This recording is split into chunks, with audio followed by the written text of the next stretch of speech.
जय हिंद दोस्तों, स्वागत है आप सभी का आपके अपने YouTube चैनल जैकपुर पे। तो आज के इस वीडियो में हम लोग क्लास 9 का जो फाइनल एग्जाम आप लोगों का 29 और 30 तारीख को होने वाला है। तो आज का पेपर जो हम लोग देखेंगे वो 29 तारीख के लिए इम्पॉर्टेंट होगा, ठीक है। क्योंकि आज के इस वीडियो में हम लोग हिंदी, इंग्लिश, मैथ और साइंस के सभी इंपॉर्टेंट सवाल एक ही वीडियो में देखेंगे, जो आपके 29 तारीख को जो एग्ज़ाम होने वाला है उसके लिए बेस्ट वीडियो होने वाला है। तो शुरू से लेकर लास्ट तक बने रहिएगा। यदि आप हमारे चैनल पे पहली बार विजिट कर रहे हैं तो सब्सक्राइब जरूर कर लीजिएगा, घंटी वाले आइकन को प्रेस कर लीजिएगा ताकि आने वाली हर एक वीडियो का नोटिफिकेशन आपके मोबाइल पे जाता रहे। सबसे पहला सवाल देखिए, हिंदी से हम लोग स्टार्ट करते हैं।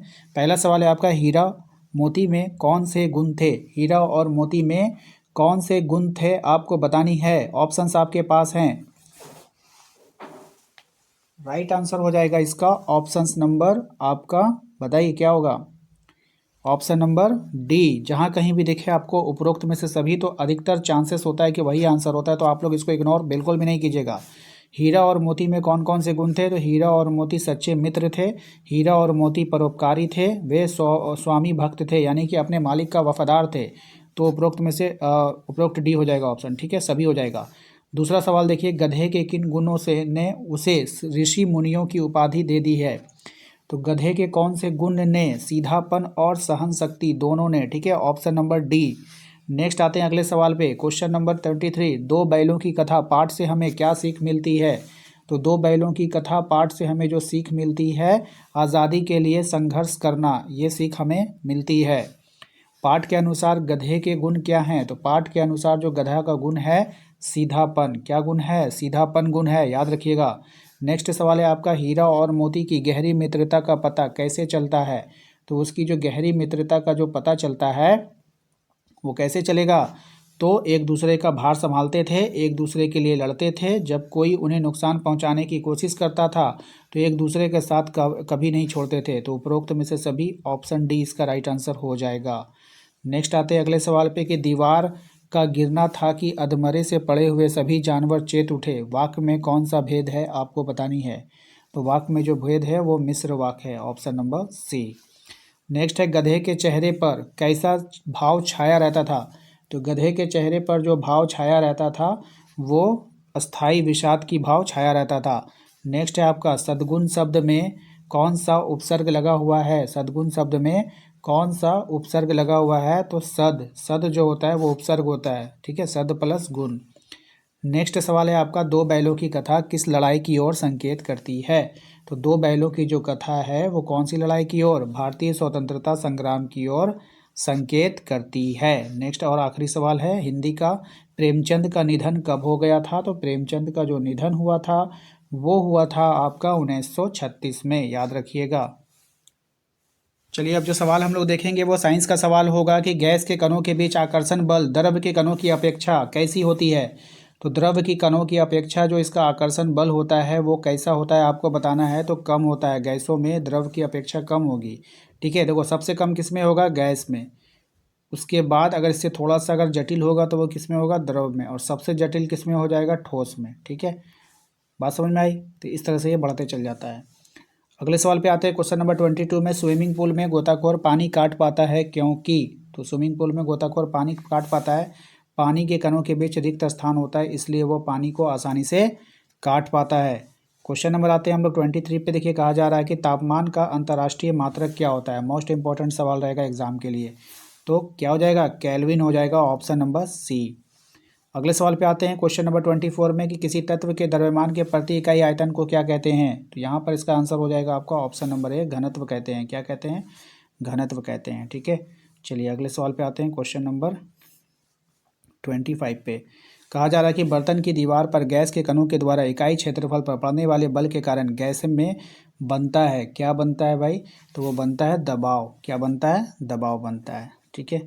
जिस तापमान पर ठोस पिघल कर द्रव बन जाता है वह उस ठोस का क्या कहलाता है? तो वह उस ठोस का कहलाएगा गलनांक, ऑप्शन नंबर बी। नेक्स्ट आते हैं, ठोस में तापमान बढ़ने पर उसकी गतिज ऊर्जा क्या होगी? तो ठोस में तापमान बढ़ने पर उसकी गतिज ऊर्जा बढ़ जाती है, ठीक है, इसको याद रखिएगा, इंपॉर्टेंट रहेगा।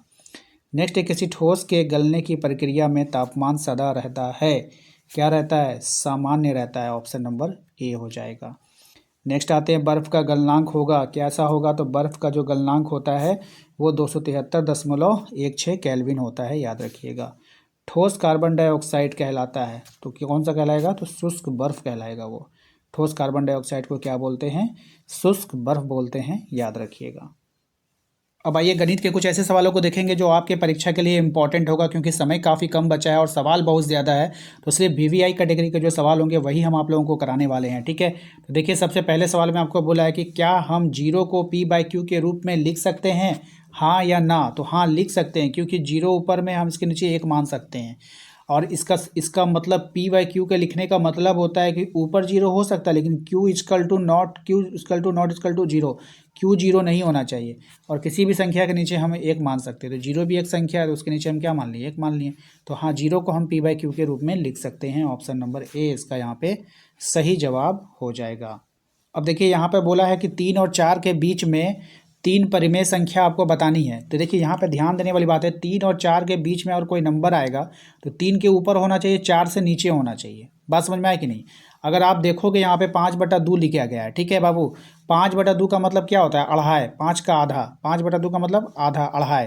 क्या ये अढ़ाई से बात कर रहा था, नहीं, 3 से ऊपर होना चाहिए, तो पहला ऑप्शन तो यहीं पे गलत हो गया ना। अब देखिए इस 7/12 है, क्या है, 7/12। आप इसको भागा दोगे तो कभी भी तिया बार में कभी नहीं जाएगा, हमको चाहिए 3 से ऊपर, तो 7×3=21 हो जाता है। ये तो 12 है, तो 7 एकम 7, एक आएगा तो 1 पॉइंट कुछ आएगा, तो हमको ये भी छोटा हो गया 3 से, तो ये भी नहीं होगा, ये भी नहीं होगा।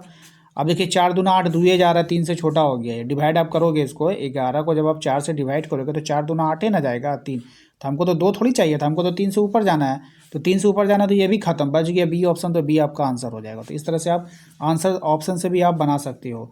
अब यहाँ पे जैसे कि आप देखोगे तो 13/4 है, 14/4 है, 15/4, सब 3 बार में जाएगा। 4×3=12, 4×3=12, 4×3=12, सब 3 के ऊपर और 4 के नीचे रहेगा। तो यही इसका हो जाएगा right answer, option number B हमारा यहाँ पे सही जवाब हो जाएगा। आशा करते हैं कि सबको समझ में आ गया होगा। चलिए आगे बढ़ते हैं।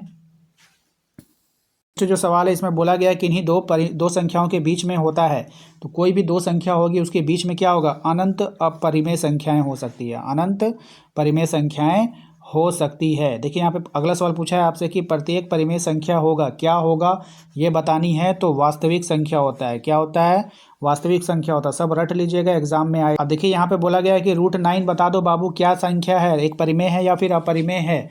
तो ये एक परिमेय संख्या है जिसका परफेक्ट रूट निकल जाता है। √9 का वैल्यू होता है 3। क्यों, क्योंकि बाबू √9 को हम लोग क्या लिख सकते हैं, 3×3 में लिख सकते हैं तोड़ करके, ठीक है। तो 2 3 का 1 3 बाहर आ जाता है, तो इसीलिए इसका क्या हो जाएगा, परिमेय संख्या हो जाएगा, ठीक है। चलिए यहाँ पे बोला है कि निम्नलिखित में से कौन अपरिमेय संख्या है। तो देखिए मैंने आपको क्या बोला, जो बाहर निकलेगा सॉलिड वो क्या हो जाएगा, परिमेय संख्या हो जाएगा। जो नहीं निकल सकेगा वो अपरिमेय हो जाएगा। तो 16 का तो 4 बाहर आ जाएगा ना, 4×4 16 आ जाएगा। इसका देखो यहाँ पे क्या हो जाएगा, 3 से 4 बार में कट गया, 4 का ये 2 बाहर आ जाएगा, ठीक है। इसका भी आपका 10 बाहर आ जाएगा, तो बच गया कौन, 12। 12 का परफेक्ट रूट नहीं निकलता है, इसीलिए जो है ऑप्शन सी इसका राइट आंसर हो जाएगा, ठीक है। क्वेश्चन नंबर आइए 7 पे। यहाँ पे बोल रहा है कि इसको और इसको जो है किसके बराबर है आपको देखना है। तो देखिए इन दोनों में आपको क्या कॉमन मिल रहा है, ये देखिए। तो दोनों में कॉमन आप बोलोगे भैया दोनों में √6 कॉमन मिला, तो उसको बाहर ले लीजिए। बच गया कौन, 3 और +4, तो 3 और 4 मिला के कितना हो जाएगा, 7। तो 7 गुने √6 हो गया ना, ये ब्रैकेट का मतलब क्या होता है, गुना। तो यहाँ पर हो जाएगा 7√6, क्या हो जाएगा, 7√6। अब देखिए 7√6 कहाँ है, ऑप्शन बी में है, तो ऑप्शन बी हमारा यहाँ पे सही जवाब हो जाएगा। आइए क्वेश्चन नंबर 8 पे देखिए, ध्यान से देखिएगा। इसमें कहा जा रहा है कि √6 जो है √27 गुना √27 क्या होगा। इसको आप इसको ना गुना करना है आपको। हम इसको कैसे लिख सकते हैं पता है, हम इसको इस तरह से लिख सकते हैं कि √6 गुना √27, दोनों गुना में है तो हम एक ही बक्सा में लिख दिए। अब इसको तोड़िए, 3 दूना 6, अच्छा इसको तोड़ेंगे, 3 तिहाई 9 और 9 तिया 27, तोड़ दिए। अब इसको ध्यान से देखिएगा, जो दो पर एक बाहर होता है, 2 3 पर एक बाहर, 1 3 बाहर, 2 3 पे 1 3 बाहर, ये 2 नहीं बचे, 2 बच गया, 2 का कोई जोड़ा ही नहीं मिला। तो यहाँ हो गया 3 तिहाई 9, अंदर में कौन बच गया, √2, ठीक है। तो 9√2, देखिए 9√2 ऑप्शन नंबर 1 में आपको दिख रहा होगा, ठीक है। तो यही आपका आंसर हो जाएगा, ओके। आइए अब बोला है निम्न में से x⁻³ किसके बराबर होगा। निम्नलिखित में से कौन x 3 के बराबर है, यानी कि x⁻³ के बराबर है कौन। तो देखिए यहाँ पर ना यहाँ पे इसका राइट आंसर हम डायरेक्ट आपको बताते हैं, ये हो जाएगा ऑप्शन नंबर सी। क्यों? क्योंकि डिवाइड में पावर घटता है, तो डिवाइड में जब आप पावर को घटाओगे, 6 में से 3 घटाओगे तो क्या हो जाएगा, एक्स पे पावर 3 हो जाएगा। ये डिवाइड है, डिवाइड में पावर क्या होता है, घटता है। ठीक है, चलिए अब आगे देखते हैं क्या है। बोला है कि निम्नलिखित में से कौन एक अपरिमेय संख्या है। अपरिमेय संख्या का मतलब समझ रहे हैं, उसका सॉलिड रूट का वैल्यू बाहर नहीं निकलेगा। ठीक है, तो यानी रूट 23 का कोई भी वैल्यू नहीं निकल कर आता है। ठीक है, बाकी इसको तो पॉइंट उड़ाओगे तो नीचे तो कोई नंबर आ ही जाएगा, इसका भी आ ही जाता है, इसका भी आ ही जाएगा। तो रूट 23 का कोई परफेक्ट वैल्यू नहीं निकलता है, तो यही हमारा आंसर हो जाएगा। चलिए अगला सवाल जो है हमारा इंग्लिश से होगा, और यहाँ पे देखेंगे हम लोग फटाफट, और इसका डिटेल वीडियो हम इंग्लिश का अलग से बनाएंगे जहाँ पर आप लोगों को अच्छे तरीके से समझाया जाएगा। ठीक है, तो यहाँ पर सिर्फ आप लोगों को रिवीजन के लिए ये वीडियो बनाया गया है। तो Tommy walked away with the dash book beneath his arm, क्या हो जाएगा इसका राइट आंसर? तो इसका राइट हो जाएगा आपका डस्टी, ऑप्शन नंबर बी हो जाएगा। अकॉर्डिंग टू मैरिज, मार्गी होगा, according to Margie in a older time school where, right answer हो जाएगा इसका फनी, ऑप्शन नंबर सी हो जाएगा। Whose father knew as much as teacher, right answer हो जाएगा इसका ऑप्शन नंबर ए, टॉमी हो जाएगा। नेक्स्ट है आपका how many subject are mention in this chapter, ठीक है, तो क्या हो जाएगा इसका right answer? Option number B, 3 chapter हो जाएगा ना। चलिए नेक्स्ट आते हैं अगले सवाल पे। Why would any one right about school who said this, सही जवाब हो जाएगा इसका मार्गी, ऑप्शन नंबर बी हो जाएगा। नेक्स्ट है आपका Margie had to write out her homework, सही जवाब हो जाएगा इसका इन पंच कोड, क्या हो जाएगा in punch code, option number B. Next है after fixing the mechanical teacher the big screen displayed, right answer हो जाएगा इसका all the lesson and question asked, option number B. Next है a county inspector had a whole box of, क्या हो जाएगा right answer इसका tools with dials and wires, option number B. ठीक है, नेक्स्ट है हमारा कि why did Margie hate school no more than ever, right answer हो जाएगा इसका option number B, because of her scores in geography which gets horse and words, ठीक है, ऑप्शन नंबर बी।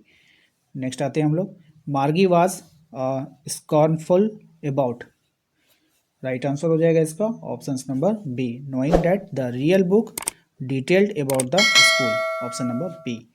तो आशा करते हैं कि आप लोगों को आज का ये वीडियो पसंद आएगा। वीडियो अच्छा लगा तो प्लीज़ वीडियो को लाइक करके चैनल को सब्सक्राइब कर लीजिएगा हर एक वीडियो के नोटिफिकेशन को पाने के लिए। यदि आपने अभी तक अपने व्हाट्सएप ग्रुप को ज्वाइन नहीं किया तो लिंक हमने डिस्क्रिप्शन में डाल रखा है, वहाँ से जाकर जरूर ज्वाइन कर लीजिएगा।